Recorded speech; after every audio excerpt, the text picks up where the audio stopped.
में तो नहीं होगा, मेरा विवाह कृष्ण अवतार में कर दूंगा। तो जाम्बवती उसी समय से तपस्या कर रही थी, समाधि लगाई थी। समाधि में नियम होता है कि जितनी अवस्था होती है और जैसा शरीर होता है वैसा का वैसा ही रहता है। श्वास रोक लो तो काल असर ही नहीं करता है। तो जाम्बवती वैसी की वैसी थी। अच्छा, जाम्बवंत ने कैसे पहचाना था कि ये कृष्ण है? थक गई है तो कैसे पहचाना? इसका कारण ये है कि जब युद्ध हो चुका है, लंका का रावण मार दिया गया है, तो जाम्बवंत ने भगवान से कहा, राम जी से, कि महाराज सबकी भुजाओं की खुजलाहट मिट गई, पर मेरे साथ तो लड़ने वाला ही नहीं था कोई यहाँ। मेरी भुजाएं तो वैसी ही खुजला रही हैं इस समय। जाम्बवंत बहुत बलशाली थे। राम जी और रावण के युद्ध में किसी ने उनसे युद्ध नहीं कर पाया। मेघनाद ने एक बार शक्ति फेंकी थी जाम्बवंत जी के ऊपर, तो इतने बलशाली थे जाम्बवंत कि मेघनाथ की छोड़ी हुई शक्ति को किसी ने कभी वापस नहीं कर पाया। पर जब जाम्बवंत के ऊपर शक्ति फेंकी है तो जाम्बवंत ने मेघनाथ की शक्ति को ही पकड़ करके मेघनाथ पर फेंक दिया था। ऐसे बलशाली थे जाम्बवंत। भगवान से कहा, महाराज मेरी खुजलाहट तो मिटी नहीं। भगवान ने कहा, जब कृष्ण अवतार लूँगा तब खुजलाहट मिटाऊंगा, और जब खुजलाहट मिट जाए, पसीना आ जाए, बल कम हो जाए, समझना सामने खड़ा हूँ। 28 दिन के बाद पसीना आया है और शक्ति छीण हुई है, तब कहा कि भगवान राम मेरे सामने खड़े हुए। अब रुक्मिणी जी ने पूछा कौन है? भगवान बोले विवाह हो गया है। रुक्मिणी जी बड़ी प्रसन्न कि बहन आ गई। अब रुक्मिणी जी ने कहा कि अपना मुँह खोलो तुम, तो भगवान ने तो मना कर दिया था कि मुँह मत खोलना। सो रुक्मिणी जाम्बवती मुँह नहीं खोले उस समय। रुक्मिणी जी ने कहा कि ये मुँह क्यों नहीं खोलती हैं? तो भगवान तो बड़े चतुर हैं नहीं। कृष्ण भगवान की तो कुशलता ही बड़ी विचित्र है, कला ही बड़ी विचित्र है भगवान की। भगवान बोले, देखो देवी ये बहुत सुंदर हैं और ये सोचती हैं कि यदि मैं मुँह खोल दूंगी तो मेरी बड़ी बहन रुक्मिणी की सुंदरता फीकी पड़ जाएगी, लज्जित हो जाएंगी। तो चाहे मुझे जीवन भर मुँह क्यों नहीं ढांकना पड़े, मैं मुँह नहीं खोल सकती, मेरी बहन लज्जित न हो जाए। रुक्मिणी जी बातों में आ गई। उन्होंने सोचा ऐसी बहन जो मेरी लज्जा बचाने के लिए जीवन भर मुँह ढांक सकती है। सोई रुक्मिणी जी ने कहा, यदि ऐसी बात है तो इनका मुँह भी हमारे सरीखा हो जाएगा। सोई भगवान ने कहा, खोलो मुँह, देखें तो सुंदर मुँह है। ते हो गया था। ऐसे जाम्बवती के साथ विवाह ते हुआ। अब सत्यराजित यादव को बुलाया गया, मणि ते दे दी गई। अंत में सत्यराजित ने सोचा कि मैंने झूठा कलंक लगाया, इस कलंक को धोना चाहिए। सो लेकर के अपनी कन्या का विवाह, सत्यभामा का विवाह भगवान के साथ कर दिया और दहेज में मणि है दे दी। अब नगर निवासी भी शांत हो गए कि जब रिश्तेदार हो गया अब इससे क्या कहना। अब भगवान के सामने धर्म संकट कि जो मणि आई है दहेज में सत्यराजित यादव के यहाँ से, अब मैं इसी किसे दूँ? सबसे बड़ी रानी रुक्मिणी है, उनका अधिकार है इस मणि पे। और सही पूछा जाए तो जाम्बवंत के यहाँ से मणि आई है जाम्बवती के साथ, और विशेष देखा जाए तो मणि सत्यराजित यादव की है और अधिकार तीनों का है। बड़ी होने के नाते रुक्मिणी का, और जाम्बवंत ने दी इसलिए जाम्बवती का, और है मणि सत्यराजित की सत्यभामा का। तब भगवान ने सोचा कि न हो तो मणि सत्यराजित यादव को ही लौटा दी जाए। सो लेकर के मणि सत्यराजित यादव को लौटा दी और कहा, ये काम करो, इसका सोना खजाने में भेजा करो, पर मणि आप अपने पास ही रखना। ऐसे भगवान ने मणि को थे लौटा दिया है। इधर भगवान चले गए पांडवों को देखने के लिए। बलदाव भैया को साथ में लेके पांडवों को लाक्षा भवन में जलाया गया था। भगवान देखने गए। इधर जो था 3 मित्र थे, शतधन्वा, अक्रूर और कृतवर्मा।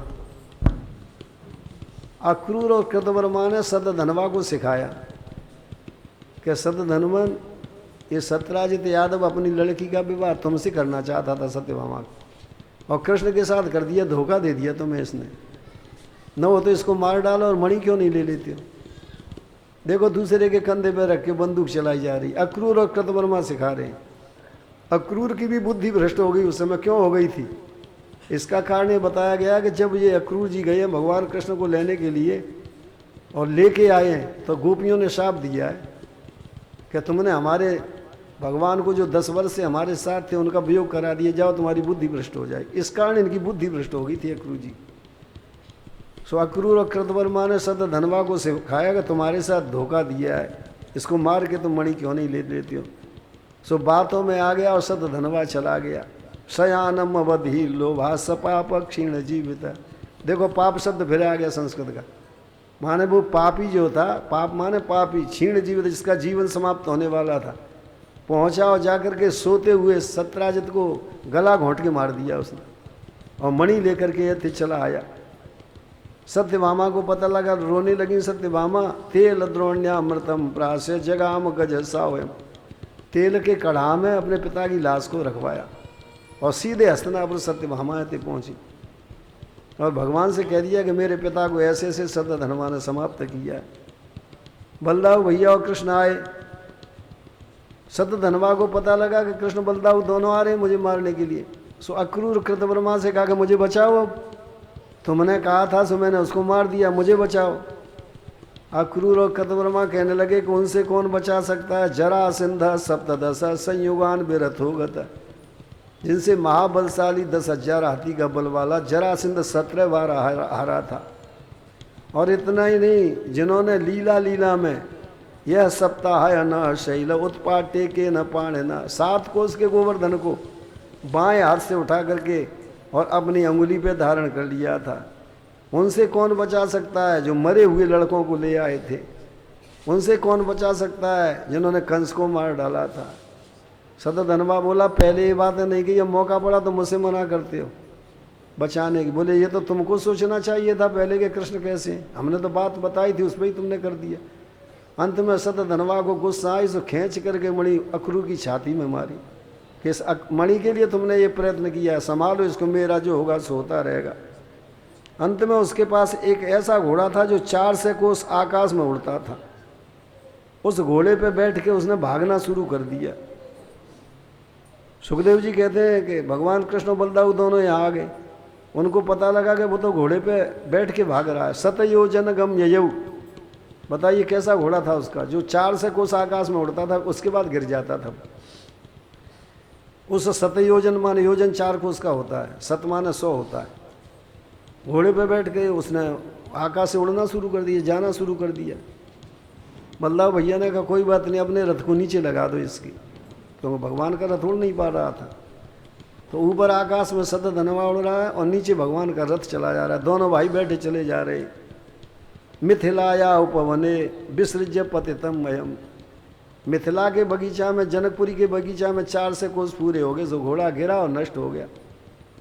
अब वो सतधनवा पैदल पैदल भागने लगा। भगवान का रथ पहुंच गया। भगवान ने कहा एक काम करो, अब ये पैदल दौड़ रहा है तो आप रथ में बैठो, मैं जाता हूँ पकड़ के लाता हूँ। पदातेर भगवान तस्य पदातिस्तिगमने मिना। पैदल पैदल भगवान दौड़े, पकड़ लिया सतधनवा को, चक्र से चक्र से सिर काटा। जो वस्त्रों को देखा सो मणि नहीं मिली, तो मणि तो पहले ही फेंक गया था अक्रूर जी के पास। भैया के पास आए, भैया मुझे मणि तो नहीं मिली है उसके पास। बलदाऊ भैया बोले जनकपुर तक आ गए तो जनक राजा मेरे मित्र हैं, मैं राजा जनक के यहाँ हुआऊँगा, तुम जाओ द्वारिका में मणि की खोज करवाना।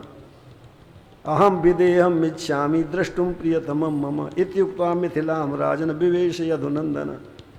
भगवान कृष्ण द्वारिका को चले आए। बलदाऊ भैया फिर जनकपुरी में पहुंचे। वहीं दुर्योधन को बुलाया है बलदाऊ भैया ने, और दुर्योधन को फिर गदा युद्ध सिखाया है। भीमसेन से ज़्यादा गदा चलाने वाले थे दुर्योधन, पर हमेशा जब गदा युद्ध होता था तो दोनों में बराबरी होती थी। क्यों होती थी? भीमसेन में बल ज़्यादा था और गदा चलाने की कला दुर्योधन में ज़्यादा थी। जब भीमसेन बल के सहारे दुर्योधन को मारना चाहते तो दुर्योधन गदा की कला का लाभ ले लेता था, उनके बल को नहीं चलने देता था। और जब दुर्योधन कला अपनी गदा के द्वारा भीमसेन को मारना चाहते तब भीमसेन बल का सहारा लेते थे। हमेशा बराबरी होती थी। धोखे से दुर्योधन को मारा है भीमसेन, भगवान कृष्ण ने रास्ता बताया तो। सो वहाँ जाकर इसलिए दुर्योधन को भागवत में सुयोधन कहा है उन्होंने, युधिष्ठिर महाराज ने। यहाँ भी सुयोधन शब्द का ही प्रयोग है कि सुयोधन के लिए उन्होंने गदा सिखाई। ततो अशिक्षित गदा काले धार्तराष्ट्र सुयोधन। धार्तराष्ट्र में धृतराष्ट्र के पुत्र सुयोधन को, और कहते हैं महाभारत में ही 4 बार दुर्योधन आया, नहीं सुयोधन का ही प्रयोग किया गया है दुर्योधन के लिए। भगवान आए सो अक्रूर और कृतवर्मा दोनों भाग गए वहाँ से। अंत में भगवान ने अंदाज लगाया कि काशी में समय अकाल नहीं पड़ रहा है, दुकाल पड़ रहे हैं और बड़ा आनंद है वहाँ पर। सो हो नो अक्रूर जी पहुंच गए, अक्रूर जी पे मणि होना चाहिए। तब अक्रूर जी को बुलाया है, समझाया है कि आप मणि हो दे दो कैसे भी, भैया को जैसे दिखाना पड़े। तब अक्रूर जी ने मणियाँ दे दी है। इस कथा के बारे में बताया गया है कि भगवान को ये कलंक क्यों लगा था। तो नारद जी ने पूछा, तो नारद जी से भगवान ने कहा कि भादों सुदी चौथ के चंद्र के दर्शन नहीं करना चाहिए। और मैंने चंद्रमा को ऊपर नहीं देखा था, गैया के खुर में पानी भरा था, उस पानी में मुझे चंद्रमा दिख गया था, इसलिए मुझे झूठा कलंक लग गया है। शास्त्रों में लिखा है कि भादों सुदी चंद्र के दर्शन करने से झूठा कलंक लगता है, इसलिए उस दिन चंद्रमा को नहीं देखना चाहिए, न किसी पानी में देखना चाहिए, न ऊपर देखना नहीं, झूठा कलंक लगता है। क्यों लगता है? गणेश पुराण में एक कथा आई हुई है कि गणेश जी का जन्म भादों सुदी चौथ को ही हुआ है। सो गणेश जी का जन्म हो गया था, गणेश जी चूहा पे बैठ के जा रहे थे, इतने में कीचड़ आ गई। सो चूहा कीचड़ में से निकलने लगा, अब चूहा फंसने लगा कीचड़ में, ऊपर वजन गणेश जी का। सो जैसे ही उसने शक्ति लगाई तो ऐसे चूहा तो निकल गया और गणेश जी गिर पड़े। और गणेश जी ने चारों तरफ को देखा कि कोई देख तो नहीं रहा है, नहीं हंसी होगी। चंद्रमा उस समय निकल आए थे, तो चंद्रमा हंस रहे थे कि बैठाने वाला कहीं पहुंच गया, बैठने वाला कहीं पड़ा हुआ है। जो चंद्रमा को हंसते देखा, सोई गणेश जी ने श्राप दिया कि जाओ, आज तुम्हारे जो दर्शन करेगा उसे झूठा कलंक लगेगा। इसलिए गणेश चौथ को, जिस समय गणेश जी का जन्म हुआ है जिस दिन, उस दिन की चौथ के चंद्रमा को देखा नहीं जाता है। तो धर्मशास्त्र में उसका उपाय बताया गया है। पुराण में तो ये उपाय है कि भगवान कृष्ण की ये जो कथा है स्यमंतक मणि की, इसको सुन लोगे, चंद्रमा दिख जाए, इसको सुन लो तो झूठा कलंक नहीं लगेगा। पर धर्मशास्त्र में उपाय बताया गया कि उस दिन पत्थर फेंकना चाहिए जिससे लोग गालियां दें। और उसमें टिप्पणी में लिखा है फिर शास्त्रकारों ने कि पत्थर इस ढंग से फेंकना चाहिए किसी के लगे नहीं, लग जाएगा तो और ज़्यादा कलंक लग जाएगा। इसलिए बहुत होशियारी से फेंको कि गालियाँ दे दें लोग, तो ये कलंक नहीं लगता है। इसलिए पत्थर चौथ भी उसको कहते हैं। गणेश चौथ का दूसरा नाम है पत्थर चौथ। ऐसे भगवान का ये चरित्र हुआ। भगवान फिर पहुंच गए जा करके हस्तिनापुर में। एक दिन भगवान और अर्जुन दोनों के दोनों वन के लिए गए घूमने के लिए। एक अदा रथ मारू ये विजयो मान रथ ध्वजा। राम जी भगवान कृष्ण के रथ पे तो गरुड़ ध्वजा लगती थी और अर्जुन के रथ पे बानर ध्वज थी, हनुमान जी बैठते थे वो ध्वजा लगती थी। सो बानर ध्वज जो अर्जुन थे वो गए रथ पे बैठ करके वन के लिए। यमुना के किनारे पहुँचे तो वहाँ देखा एक लड़की यमुना में महल बना था, उसमें अकेली तपस्या कर रही थी। भगवान ने कहा इस लड़की को पूछो तो कि ये अकेली कैसी बैठी है। तब अर्जुन गए, आप कौन है, यहाँ कैसी बैठी हैं? तब उन्होंने कहा कि हम देवस्य सवितुर्दुहिता पति मिच्छति, मैं सूर्य की कन्या हूँ और भगवान को कृष्ण को पति बनाने के लिए मैं तपस्या कर रही हूँ। मेरे पिता ने यमुना के अंदर महल बना दिया है जल में, मैं इसी में रहती हूँ। भगवान को पति बनाने के लिए मेरी तपस्या चल रही है। कालिंदी समाख्याता बसाम यमुना जले, मेरा नाम कालिंदी है। भगवान से कहा करके अर्जुन ने, महाराज तो आपके लिए बैठी हैं। भगवान ने कहा ले चलो हस्तिनापुर में विवाह करेंगे। तब कालिंदी को बिठाल करके ले आए हैं और भगवान ने विधान के साथ हस्तिनापुर में विवाह किया। फिर भगवान ने जा करके मित्रविंदा के साथ विवाह किया है। ये पांचवी पटरानी थी मित्रविंदा। बिंदा अनुबिंद अवंत्यो दुर्योधन बसान हो। उज्जैन के राजा थे बिंद और अनुबिंद, उनकी बहन थी मित्रविंदा। भगवान उसको हरण करके ले आए क्योंकि ये दोनों के दोनों दुर्योधन के बस में थे, जो विवाह नहीं करना चाहते थे और मित्रविंदा भगवान को चाहती थी। सो हरण करके ले आए, विवाह थे किया है। उज्जैन में भगवान की ससुराल थी, अयोध्या में भगवान की ससुराल थी जहाँ राम जी पैदा हुए। नग्नज नाम कौशल्यो आसीत राजा थे धार्मिक। एक नग्नज नाम के राजा थे और उनकी लड़की थी नागनिज थी, जिसका दूसरा नाम था सत्या। बड़ी सुंदर थी, इसलिए सब राजा चाहते थे। नग्नजित महाराज अयोध्या नरेश ने कहा कि मैं 7 बैलों को ढील दूंगा अखाड़े में, जो राजा इनको एक साथ नाथ देगा उसके साथ विवाह कर दूंगा। तो स्वयंवर रचा हुआ था, क्षत्रिया स्वयंवरा। क्षत्रिय केवल स्वयंवर केवल क्षत्रिय जात में होता और किसी जात में विधान नहीं है स्वयंवर का, क्षत्रिय कर सकते हैं। इसलिए स्वयंवर रच दिया गया, 7 बैल दुर्दांत बैल उसमें छोड़ दिए गए। अब जो राजा धसे एकदम 7 बैल टूटे उसके ऊपर, किसी राजा की सामर्थ्य नहीं हुई, भगवान कृष्ण को पता लग गया। सो भगवान कृष्ण पहुँचे हैं जाकर के, और जब भगवान ने देखा कि 7 बैल ढीले हुए हैं, एवं समय माकर्ण्य, भगवान ने उस समय माने प्रतिज्ञा को सुना और भगवान ने अपनी फेंट कसी फिर, और फेंट कस के भगवान अखाड़े में ते पहुँच गए। सप्तैते गो वर्षा वीर दुर्दांता दुर्वग्रहा आत्मानम सप्तधा कृत्वा निगृहणा लीलयैवतान एवं समय माकर्ण्य बद्ध्वा परिकरम प्रभु। परिकरम माने फेंट को कसा भगवान, और अखाड़े में धसे। और योगी तो थे, योगेश्वरेश्वर थे भगवान, योगी नहीं, योगेश्वर के भी ईश्वर थे। भागवत में योगेश्वरेश्वर का प्रयोग है भगवान के लिए। शंकर जी ने तो कामदेव को जलाया, पर भगवान ने, कृष्ण ने तो कामदेव को जीत लिया था, इसलिए शंकर जी योगेश्वर है, भगवान कृष्ण योगेश्वरेश्वर हैं। योगेश्वरेश्वर भगवान कृष्ण ने 7 रूप बनाए, किसी को नहीं दिखाई दिए, और 7 बैलों को भगवान ने नाथ दिया है। विवाह हो गया भगवान के साथ सत्या का। अब सब राजा कहने लगे आए हाली विवाह कर लिया, न हो तो सत्या को छिना लो। तो जैसे ही भगवान रास्ते में आए सब राजा पहुंच के जाके घेरा डाल दिया। भगवान ने अर्जुन से कहा कि देखो मेरा काम तो विवाह करना, लड़ने का काम तो तुम्हारा है। सो गांडीवी कालयामास सिंह क्षुद्र मृगान्व। अर्जुन का जो गांडीव धनुष था उसमें 1 बाण चलता था, लक्ष्य में 1 लाख बाण हो जाते थे, ये हाल था गांडीव का। सो गांडीवधारी, गांडीवी माने अर्जुन ने, कालयामास सिंह क्षुद्र मृगान्व, जैसे सिंह जो होता है छोटे छोटे मृगों को मार डालता है, ऐसे सबको कालयामास, सबको भगा दिया मार करके। ऐसे भगवान का विवाह सत्या के साथ में ऐसे हुआ है। उसके बाद विवाह, भगवान का विवाह भद्रा के साथ में हुआ है। सुताच मद्राधिपति लक्ष्मणा लक्ष्मणा। उसके बाद भगवान का 8वां विवाह लक्ष्मणा के साथ हुआ है। लक्ष्मणा के स्वयंवर में भी मछली टांगी गई थी, जैसे द्रौपदी के स्वयंवर में थी, पर द्रौपदी के स्वयंवर की जो मछली थी वो कड़ाह में घूमते दिखती थी, इसलिए अर्जुन ने भेद कर दिया। अच्छा, द्रौपदी के स्वयंवर की मछली की एक और विशेषता थी, जिस खम्भे से टंगी थी वो मछली, उस खम्भे से यदि सट के बैठ जाओ तो दिखाई दे जाती थी वो मछली, जो अर्जुन ने भेद किया।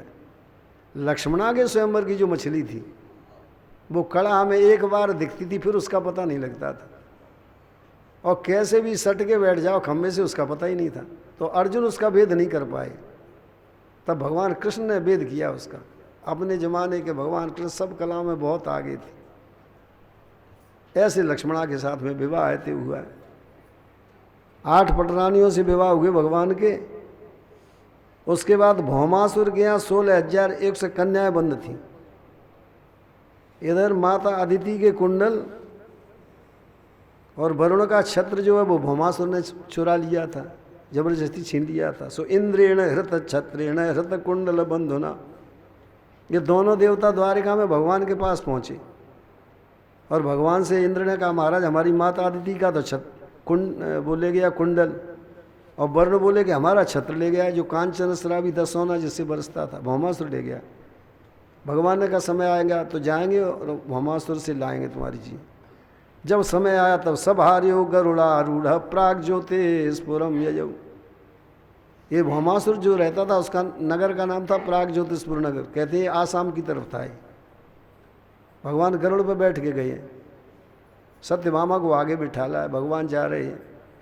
देखो हमारे यहाँ हरे के विधान लिखे हुए हैं, इस पे चलोगे तो 100 वर्ष की आयु होगी। सवेरे उठो, हाथों के दर्शन करो। ये हाथ के दर्शन क्यों किए जाते हैं? कराग्रे बसते लक्ष्मी, कर मध्य सरस्वती, कर मूले स्थितो ब्रह्मा, प्रभाते कर दर्शन। सब देवता इसमें बैठे रहते हैं, इसमें सब लिखा हुआ है। हाथों में जानकार होगा सब बता देगा किधर को मोकर के दांतों करना चाहिए, भोजन कैसे करना चाहिए, सब लिखा हुआ है। स्त्री के बारे में आया हुआ है कि मार्गे अग्र तो नियात, युद्ध काले तो पृष्ठता, ऋतु काले तो बामांगी, पुण्य काले तो दक्षिणा। स्त्री को हमेशा मार्ग में आगे रखना चाहिए, पीछे नहीं रखना चाहिए। अब छोटे बच्चे तुमने पीछे कर दिए, किसी ने मुँह बंद कर लिया, तुम्हें क्या पता लगेगा? आगे होगा तो देख तो भी रहोगे। प्रिय चढ़ाए चढ़े रघुरा, इसलिए राम जी ने पहले जानकी जी को नाव में बिठा लाया, तब खुद बैठे पीछे से। अब रेल में तुम बैठ गए और चलती रेल तो क्या करोगे, इसलिए बच्चों को पहले बिठा लो, चल भी दे तो कह देना घबराना मत, हम आ जाएंगे वहाँ। ले मार गए अगर तो नियत, बच्चों को हमेशा मार्ग में आगे रखना चाहिए। और युद्ध काले तो पृष्ठता, लड़ाई के समय स्त्री को पीछे रखना चाहिए। पुण्य काले तो दक्षिण, पुण्य में हमेशा दाईं ओर रखना चाहिए और हर एक काम में बाईं ओर रखना चाहिए। आप सत्यनारायण की कथा बचवा रहे हैं, भागवत बचवा रहे हैं, हवन करें, हमेशा दाईं ओर बिठा लो। एक प्रश्न आता है, जब पुण्य काल में दाईं ओर बिठाला जाता है तो राजा जनक ने बाईं ओर कैसे बिठाला था? तुलसीदास जी लिखते हैं, जनक बाम दिस सो है सुने ना, और हिमगिर संग बनी जानो में ना। वहाँ चौपाई है, जनक बाम दिस, इसका अर्थ तो ये जनक के बाईं तरफ सुने ना शोभित है, जो कि पुण्य काल दक्षिण होना चाहिए। और रामायण तो नाना पुराण निगमा गम सम्मतम यद रामायण निगदितम क्वचित धन्य तो भी स्वांत सुखाय तुलसी रघुनाथ गाथा भाषा निबद्ध मति मंजुलम मातनोती। ये रामायण तो नाना पुराण निगमागमों की सम्मति है, तो फिर विरुद्ध, धर्मशास्त्र के विरोध में कैसे तुलसीदास जी ने लिखा? इसलिए इसका अर्थ करना पड़ता है। ये जो ग्रंथ है गुरुमुख से पढ़ना चाहिए, नहीं तो उल्टा भी अर्थ हो जाएगा। नहीं तो इसमें तो ये लिखा है जनक बाम दिस्सो है सुने ना, और पुण्य काल में दक्षिण होना चाहिए, बाम कैसे लिखा? तो बाम कहते हैं शंकर जी को, और शंकर जी की दिशा ईशान। आप जब यज्ञशाला में जाओगे, अपने यहाँ यज्ञशाला इसी को देखना, पूर्व में तो रहेंगे नवग्रह, पूर्व में मुख्य देवता रहेगा और ईशान दिशा में नवग्रह रहती है, और नवग्रह के पास ही असंख्य रुद्र का स्थान है, वहीं शंकर जी का स्थान है नवग्रह के पास ईशान दिशा में। तो बाम माने शंकर जी की दिशा ईशान, ईशान में सुनैना बैठी और राजा जनक बैठे पूर्व में। क्यों? जब कन्यादान होता है तो दूल्हा हमेशा पश्चिम में बैठता है पूर्व को मोह करके, और कन्यादान वाला बैठता है पूर्व में पश्चिम को मोह करके। वैसे दान पूर्व उत्तर को मोह करके किए जाते हैं, पर विवाह का जो दान है वो पछा को मोह करके किया जाता है। तो भगवान राम बैठे हैं पश्चिम में पूर्व को मोह किए हुए, और राजा जनक बैठे हैं पूर्व में पश्चिम को मोह किए हुए, और ईशान दिशा में बैठी है सुनैना, तो पूर्व से ईशान दाहिनी तरफ पड़ती है, इसलिए दाहिनी तरफ ही सुनैना बैठी है। कोई कहे महाराज इतना कठिन क्यों लिख दिया, सीधे लिख दे दाईं तरफ। तो देखो इसका सीधा भी अर्थ है, जनक बाम दिस सो है सुनैना। इसका ये अर्थ नहीं करना चाहिए कि जनक की बाईं ओर सुनैना, ये अर्थ करना चाहिए कि जनक बाम दिस, जनक बाईं ओर बैठे ऐसी सुनैना शोभित है, तो दाईं ओर अर्थ निकलता है। ऐसे शास्त्रों में वर्णन है। भगवान लेकर के सब हार्यो गरुड़ा आरूढ़ प्राग ज्योतिषपुरम ययो, चल दिए भगवान प्राग ज्योतिषपुर नगर के लिए। अब देखिए इस नगर की रचना, इसके चारों तरफ पहले पर्वत ही पर्वत थे, फिर आग ही आग जल रही थी, फिर चारों तरफ जल भरा हुआ था, फिर हवा थी, ऐसे 5 परकोटे थे इसके। सो गदया निर्विवेद आदि, चारों तरफ पहाड़। अब गरुड़ कैसे धसे पहाड़ों में? तब भगवान ने गदा को आज्ञा दी, सो गदा ने पहाड़ों में रास्ता किया। जैसे ही आगे बढ़े तो चारों तरफ शस्त्र घूम रहे हैं उस नगर के। वो शस्त्र में गरुड़ कैसे धसे हैं? पहला परकोटा पहाड़ों का, दूसरा परकोटा शस्त्रों का। तब शस्त्र दुर्गाण सहायक, शस्त्र दुर्ग के नष्ट करने के लिए भगवान ने बाण को आदेश दिया। दुर्ग का अर्थ होता है संस्कृत में दुखेन गच्छति इत्यत्र स दुर्ग, जहाँ दुख से पहुँचा जाए। वो शस्त्र के परकोटे को पार करने में बड़ा संकट था, पर भगवान ने सहायक बाण के द्वारा उसमें रास्ता बनाया। जैसे ही आगे बढ़े देखें तो चारों तरफ आग जल रही है। तब भगवान ने चक्र सुदर्शन को आदेश दिया। चक्र सुदर्शन ने आग में चलना शुरू किया, और गरुड़ पीछे पीछे चक्र के चल रहे, ऐसे अग्नि का परकोटा पार किया। फिर जल ही जल भरा हुआ था, चक्र सुदर्शन ने जल में रास्ता बनाया, और जब आगे बढ़े तो हवा बड़े जोर से घूम रही थी चारों ओर, जिसमें गरुड़ के पंख ही नहीं टिक रहे थे। जड़ा अभी धसे तो चारों ओर घूमते थे गरुड़। तब भगवान ने फिर चक्र सुदर्शन को आदेश दिया। सो चक्र सुदर्शन ने हवा में रास्ता बनाया। 5 परकोटे भगवान ने गरुड़ के लिए पार करवाए। आगे देखा तो सेनापति जो था उसके 5 सिर थे, वो अपने जाल फैलाए पड़ा था कि कोई भी धसेगा तो पता लग जाएगा। जाल में गरुड़ उलझने लगे। तब भगवान ने तलवार को आदेश दिया, और मुर पाशांस तथा सेना, उसका नाम था सेनापति का मुर दैत्य था वो, जो जाल फैलाए पड़ा था। जैसे ही उसके पास कटे तैसे ही समझ गया कि किसी शत्रु की चढ़ाई हो चुकी है। वो लड़ने के लिए आया, भगवान ने उसको मार डाला। इधर 5 जन ने शंख बजाया, सो जा करके वो भौमासुर को पता लग गया कि मेरा सेनापति मारा गया है, इसलिए वो भौमासुर चला लड़ने के लिए। जब भौमासुर आया तो अब युद्ध चालू किया भगवान ने। ऐरावत कुल के हाथियों की सेना लेकर के आया था भौमासुर।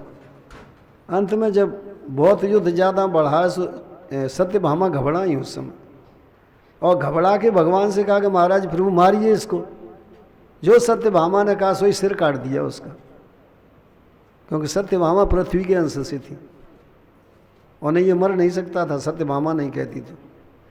ऐसी कथा आई हुई है 12 पुराण में कि जब भगवान पृथ्वी को लेने के लिए गए हैं तो पृथ्वी को दांत पर रख के भगवान चल दिए वहाँ से पाताल लोक से।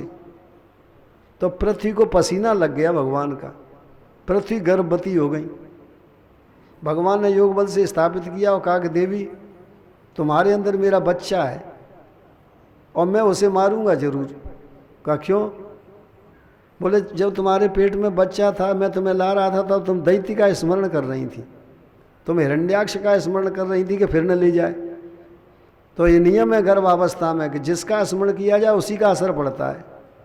तो बच्चा तो मेरा है और तुमसे पैदा होगा, पर तुमने ध्यान हिरण्याक्ष का किया है, दैत्य का किया है, इसलिए तुम्हारा बच्चा दैत्य स्वभाव का होगा, और दैत्य स्वभाव का होगा तो मैं जिंदा नहीं छोड़ सकता हूँ। तब पृथ्वी ने कहा कि महाराज कुछ तो कृपा करना। भगवान ने कहा बस इतनी कृपा है, तुम कहोगी तब मारूंगा, पर मारूंगा जरूर। तो ये सत्यभामा जो थी वो पृथ्वी के अंश से पैदा थी। हमने बताया था कि अष्टधा प्रकृति है, वही 8 पटरानियाँ बनी है। प्रकृति पे ही तो भगवान का अधिकार है। भू मेरापो नलो वायु खम मनो बुद्धि वच अहंकार मितीय में भिन्ना प्रकृति अष्टधा। ये 8 प्रकृतियाँ 8 पटरानी बनी है। सत्यभामा भूमि बनी थी, भूमि के अंश से थी। तो जैसे ही सत्यभामा ने कहा भगवान ने भौमासुर को मार दिया है। अब पृथ्वी माता को पता लग गया कि मेरा लड़का मारा गया, सो ही समझ गई कि भगवान आ चुके। अंत में भगवान अंदर पहुंचे महल में, पृथ्वी माता ने अगमानियत करी है। ये भौमासुर जो मारा गया है वो मारा गया दिवाली के एक दिन पहले, चतुर्दशी को, इसलिए उसको कहते हैं नरक चतुर्दशी।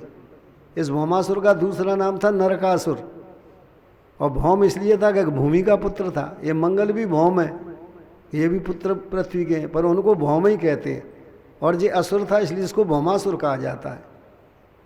आज भी दिया रखे जाते हैं नरक चतुर्दशी को, उसी दिन भौमासुर मारा गया। अब मैया पृथ्वी को पता लगा तो भगवान को ले गई, सत्यभामा को ले गई, पूजन किया, प्रार्थना करी। नमस्ते देव देवेश शंख चक्र गदाधर भक्ते क्षोपात रूपाय परमात्मन नमोस्तुते नमः पंकजनाभाय नमः पंकजमालिने नमः पंकज नेत्राय नमस्ते पंकजांघ्रे। भगवान ने कहा देवी मैं महल देखना चाहता हूँ तुम्हारा। जो महल में अंदर धसे तो 16,100 कन्याएं बंद थी। एक बड़ा भारी परकोटा था, उसमें बंद कर दिया था। मलिन कुछ मैले कुचेले वस्त्र पहने थी, शरीर मलिन हो रहा था। भगवान ने पूछा ये कौन है? पृथ्वी ने कहा मैया प्रभु मेरा लड़का जहाँ सुनता था कि अमुक जगह सुंदर कन्या, वहीं से हरण करके ले आता था और यहाँ विवाह की कहता था। तो जैसे जानकी जी रावण से मना कर देती थी, ऐसे मना कर देती थी, इसलिए सबको कैद में डाल दिया है। भगवान ने कहा कुछ नहीं, सब लड़कियों को स्नान कराए जाएं, वस्त्राभूषण पहनाए जाएं, और जो लड़की जिस पिता की उसके पास भेज दिया जाए। लड़कियों को पता लगा कि हमारे पिताओं के पास हमें भेजा जा रहा है, तब सब लड़कियों ने मिलकर संदेश भेजा है भगवान कृष्ण से कह देना हमारे पिताओं की सामर्थ्य होती तो आज तक छुड़ा करके ले जाते, पर आज तक हमारे पास नहीं आ पाए, इसलिए या तो जीवन भर आपके साथ रहेंगे अथवा इसी कारागृह में समाप्त होंगी, पर अब पिता के घर नहीं जाएंगे। तब भगवान ने पृथ्वी से कहा कि देवी तुम सबका कन्यादान करो, मैं सबके साथ विवाह करूंगा। इधर भगवान ने विश्वकर्मा को बुलाया, आदेश दिया कि जाके द्वारिका में 16,000 युग से 8 एक से महल बना के तैयार करो, और महलों की ऐसी रचना हो कि बीच में रुक्मिणी का महल बने, और कोई बड़ा भारी उत्सव मनाया जाए तो जितनी हमारी रानियां सब रुक्मिणी के महल में आ सकें, ऐसे ढंग से रचना कर देना। विश्वकर्मा ने जाके रात ही रात में 16,001 से 8 एक से महल बनाए, बीच में रुक्मिणी का महल बनाया है। कोई आश्चर्य की बात नहीं है विश्वकर्मा के लिए। ये जो पुराणों की बात है इसमें आश्चर्य मत करो, बुद्धि डूब जाएगी तो तुम ही डूब जाओगे। आंखें बंद कर लो तो कितना लोकालोक दिखाई दे जाते हैं आंखें बंद करने पर। तो ये भी तो सपने के समान ही खेल हो रहा है, कोई आश्चर्य थोड़ी है सब। आश्चर्य तो संसार ही है। बीज के अंदर सैकड़ों बमूर छिपे हुए हैं, उस बमूरों में सैकड़ों बीज, उसमें सैकड़ों हजारों बमूर छिपे हुए, कितना विचित्र संसार है। इसलिए आज तक किसी का फोटो एक सा नहीं मिलता है, और ना अभी तक हो गए उनका मिला, ना अभी मौजूद है उनका मिलता है। ये सब विश्वकर्मा की कृपा है। इधर भगवान ने वो माता अदिति के कुंडल वरुण का छत्र लिया, 64 कुल के ऐरावत आदि दहेज में दिए माता पृथ्वी ने, 16,100 पालगियाँ बनवाई, और हर एक कन्या का दान करके वस्त्राभूषण से सुसज्जित करके वो द्वारिका के लिए भेज दिया। भगवान उधर इंद्र के माता के अदिति के कुंडल और वरुण का छत्र लेके गरुड़ पर बैठ के सत्यभामा को लेके इंद्रलोक में पहुंचे। इंद्र ने भगवान की पूजा की, भगवान ने लेकर के इंद्र को दे दिए माता अदिति के कुंडल, वरुण को बोला कि छत्र दे दिया। जब उधर से भगवान चले तो नंदनवन जो इंद्र का बगीचा था उसमें से निकले, उसका पारिजात का पेड़ लगा हुआ था। सत्यभामा ने कहा महाराज इस पेड़ को ले चलो। ये पारिजात और कलप वृक्ष देव वृक्ष हैं, ये दोनों के दोनों। कलप वृक्ष की ये विशेषता है कि उसके नीचे बैठ जाओ तो जैसी इच्छा करोगे वो पूरी हो जाएगी। पर पारिजात की दूसरी विशेषता है, पारिजात की ये विशेषता है कि उसके नीचे बैठ जाओ तो 100 जन्म की याद आती है। और पारिजात में 12 महीने फूल लगते हैं, और पारिजात के फूल सबसे ज़्यादा सुगंधित फूल हैं। और आजकल जो टीवी चल रही है नहीं, वहाँ के जो उन लोगों ने जो कथाएं लिखी हैं, वो भी विद्वान होते हैं टीवी कथा लिखने वाले, तो उन्होंने लिखा है इसमें कि पारिजात एक ऐसा वृक्ष है कि जिसके फूल कान में पहन लो तो बुढ़ापा ही नहीं आता है, ऐसा है वो पारिजात। वो सत्यभामा ने उखड़वाया है। तो भागवत में आया कि वहाँ से तो भंवरे उड़ के आए हैं सत्यभामा के महल में, द्वारिका में। भगवान आए द्वारिका में, सत्यभामा के महल में वो पारिजात लगाया है। फिर भगवान ने 16,100 रूप योग बल से बनाए, और हर एक उसके लड़की के साथ विवाह किया है। ऐसे भगवान के 16,108 विवाह हुए, और एक एक रानी के 10-10 लड़के और एक एक लड़का हुआ है, और फिर एक एक के जाके फिर 10-10 हुए। ऐसे लिखा है भागवत में 10वें स्कंद के अंतिम अध्याय में 90वें अध्याय में कि 3 कोट्य सहस्त्राणी 88 शतानि च आसन यदुकुलाचार्य गणनाम कह करिष्यति। 3,87,000। एक से तो छोटे बच्चों को पढ़ाने वाले आचार्य थे, गणना कौन कर सकता है। कहते हैं उसमें ये भी दिया, एक टीकाकार ने कि 3 खरब नहीं 3 शंख तो राजा जो उग्रसेन महाराज थे उनकी रक्षा में रहते। 3 शंख माने 3 पे 13 बिंदु लगाओ तब 3 शंख होता है। उन्होंने लिखा है इस सब ढंग से। वैसे सुना जाता है 56 कोटि यादवों की संख्या थी, पर भागवतकार ने तो यही लिखा है गणना कोई कर नहीं सकता। इस कथा को सुना सेठ जी ने बड़े करोड़पति थे। उन्होंने सोचा भगवान ने 16,108 विवाह किए तो मुझ में कौन सी कमी है, मैं भी विवाह करूंगा 100-2 से। 49 विवाह हो गए उनके। एक लड़की ने अपने पिता से कहा पिताजी मेरा विवाह कर दो उन सेठ से। पिताजी बोले बेटा अपने यहाँ कौन सी कमी है, तुम विवाह करना चाहते? नहीं पिताजी विवाह कर दो, मैं समझा दूंगी सेठ को, जैसे आगे विवाह नहीं करेंगे। नहीं न मालूम कितने विवाह करेंगे। उस लड़की का पिता सेठ जी के पास पहुंचा, सेठ जी विवाह करोगे? सेठ जी बोले द्वारकाधीश ने 16,108 विवाह की, मैं करोड़ाधीश हूँ, 100-2 से विवाह करूँ तो कौन सी बड़ी बात है, अभी तो 49 विवाह हुए। वो लड़की का विवाह हो गया। सब लड़कियाँ परेशान थी वहाँ। सो सेठ जी 3 मंजिले पर सो रहे थे और गर्मी की ऋतु थी। उस लड़की ने सब लड़कियों को बुलाया, और लड़कियां बड़ा प्रेम करती थी कि हमारे कल्याण के लिए आइए, सेठ जी को सुधारेगी। सो लड़कियों को बुलाया, लड़कियों से कहा एक काम करो, ये बड़ी भारी शिला है, इसको उठा के ले चलो 3 मंजिले पे। सो शिला उठाई उन्होंने, भारी शिला थी, धीरे धीरे ले आई। 49 तो बहुत होती है। सेठ जी सो रहे थे। उस लड़की ने कहा रखो इनकी छाती पे। ऊपर छत पर सो रहे थे। जो छाती से शिला टकराई सो सेठ जी जगह देखा तो चारों तरफ स्त्रियां, छाती पे शिला। लड़की ने कहा ऊपर उठा लो। सेठ जी ने हाथ जोड़े, तुम मेरी धर्म की पत्नी हो, ये क्या कर रही हो? उस लड़की ने कहा सेठ जी इतने विवाह क्यों किए तुमने? सेठ जी बोले मैंने कौन सी बेजा कर दी, द्वारकाधीश ने 16,108 विवाह किए, मैं करोड़ाधीश हूँ, 100-2 से विवाह कर लूँ तो कौन सी बड़ी बात है। उस लड़की ने कहा सेठ जी द्वारकाधीश की ओर करते हो? सेठ जी द्वारकाधीश ने तो 7 वर्ष की अवस्था में 7 कोस के गोवर्धन को उठाया था, इसलिए तुम भी शिला को उठा लेना। और कहा लड़कियों से कि छोड़ दो एकदम, छाती पे जो छोड़ा सो सेठ जी का गोविंदाय नमो नमः। ले कथा सुन के होड़ मत कर बैठना, इसमें साफ लिखा हुआ है भागवत में, ईश्वराणाम बचा सत्यम तेसाम आचरणम क्वचित। कृष्ण भगवान की वाणी सत्य, आचरण कहीं कहीं सत्य। ये संसार को शिक्षा देने के लिए योग की शिक्षा है इसमें पूरे में, कि 8 नाड़ियाँ मुख्य हैं योग करने में, 16,100 गौड़ हैं, ऐसे योग क्रिया होती है, अर्थ भरे हुए इनमें, निकालने वाला कोई नहीं है। इसलिए भागवतकार लिखते हैं कि ईश्वराणाम बचा सत्यम तेसाम आचरणम कुछ। भगवान कृष्ण की वाणी सत्य, आचरण कहीं कहीं सत्य है।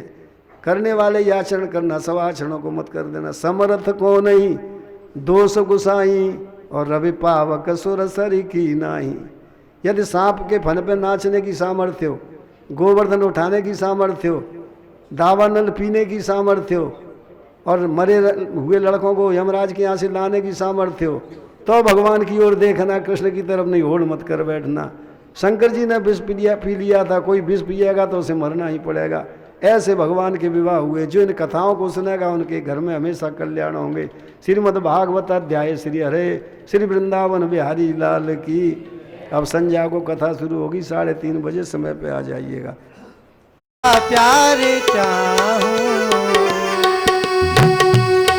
मुरलिया वाले सावरिया प्यारे रे, मुरलिया वाले रे सावरिया प्यारे रे, मेरे दिल की तू दुनिया मुरलिया वाले रे, मेरे दिल की तू दुनिया मुरलिया वाले रे।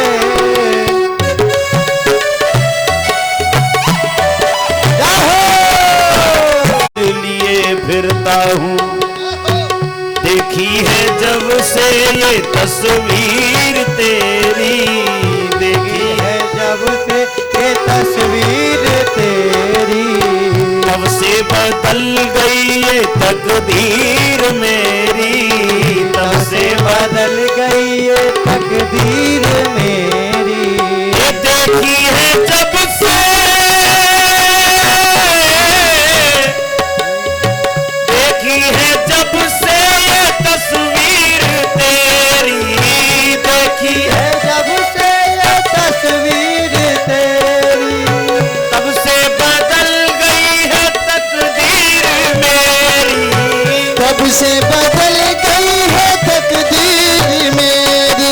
मुरलिया वाले सावरिया प्यारे रे, ओ मुरलिया वाले रे सावरिया प्यारे रे, मुरलिया वाले सावरिया प्यारे रे, मुरलिया वाले रे सावरिया प्यारे रे।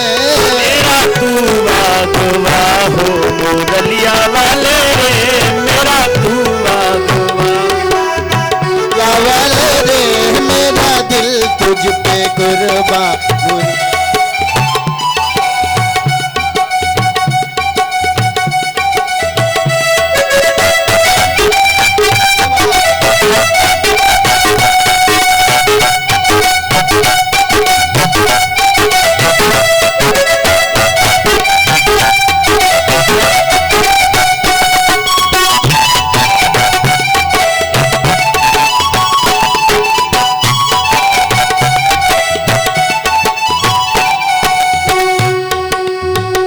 बिन तेरे मैं रह नहीं सकता, बिन तेरे मैं रह नहीं सकता, बिन तेरे मैं रह नहीं सकता, बिन तेरे मैं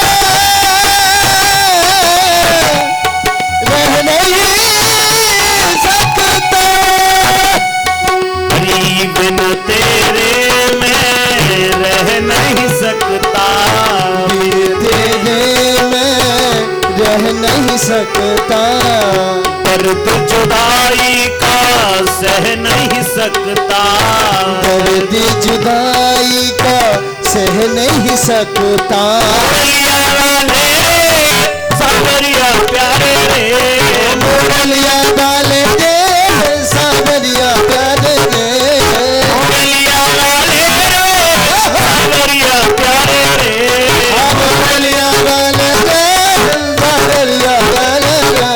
तेरे बिन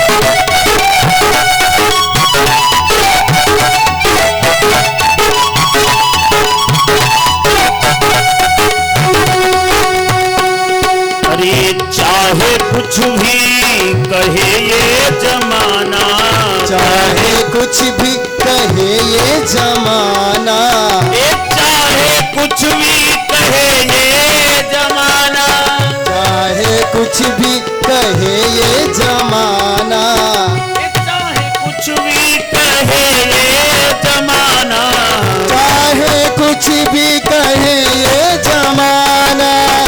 मैं तो हुआ एक तेरा दीवाना, मैं तो हुआ एक तेरा दीवाना। मुरलिया वाले सावरिया प्यारे, मुरलिया वाले जो सावरिया प्यारे, तू ही गलियों में, भज गलियों में, भज गलियों में। मुझे मिल गया, मुझे मिल गया, मुझे मिल गया नंद का लाल ब्रज की गलियों में। मुझे मिला कंदीला प्यार भज की गलियों में।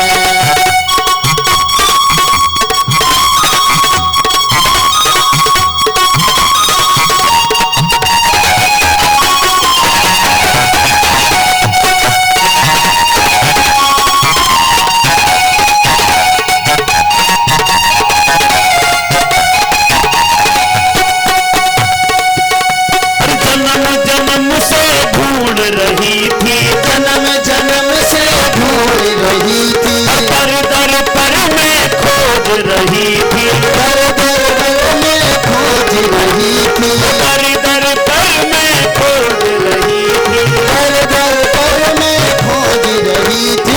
मिल गया, मुझे मिल गया, मुझे मिल गया सच्चा प्यार ब्रज की गलियों में। मुझे मिला रंगीला प्यार ब्रज की गलियों में।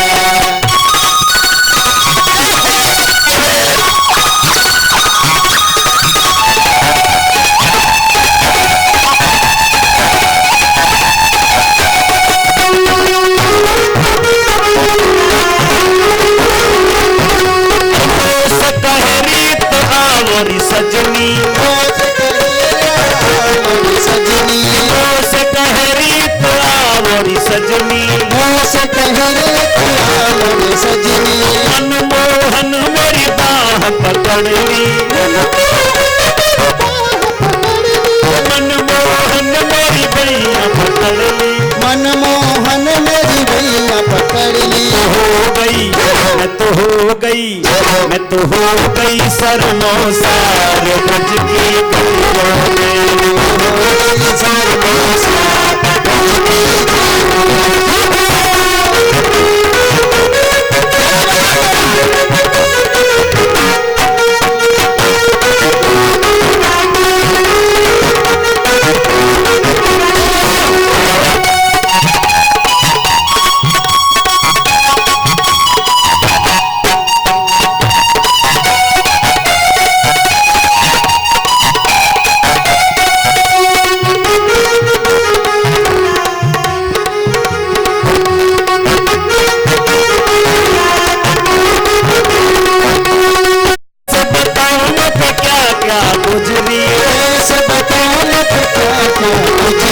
मनमोहन की बन गई सजनी, मनमोहन की बन गई सजनी। श्याम सुंदर की मैं बन गई सजनी, श्याम मोहन प्रिय बन गई सजनी। तो जाऊं मैं तो जाऊं उस पर बलिहार ब्रज की गलियों में।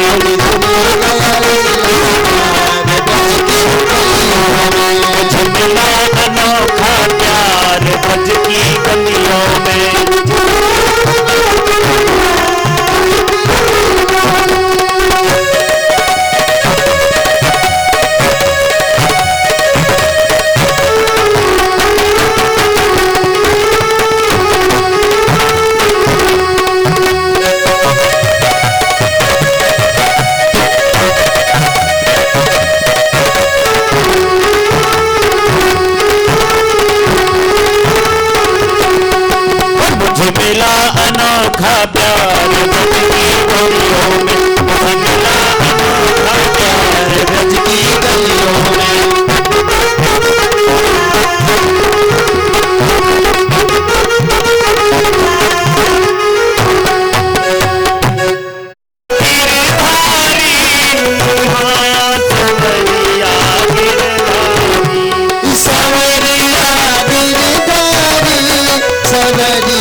अपने ही रंग में रंग दो सवरिया गिरधारी।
दिल क्यों लगाया है ये मैं जानूं या वो जाने से दिल लगाया है ये मैं जानूं या वो जाने राधे राधे राधे राधे राधे राधे वृंदावन मेरा गोवर्धन मेरा गोवर्धन मेरा गोवर्धन मेरा नंदगांव मेरा बरसाने मेरा मूर्ति मेरा गोवर्धन मेरा अरे भाग्यवानों सब बोलो हाथ उठा के अरे वृंदावन मेरा गोवर्धन मेरा पानगली मेरा पानगली मेरा सेवा कुंज मेरा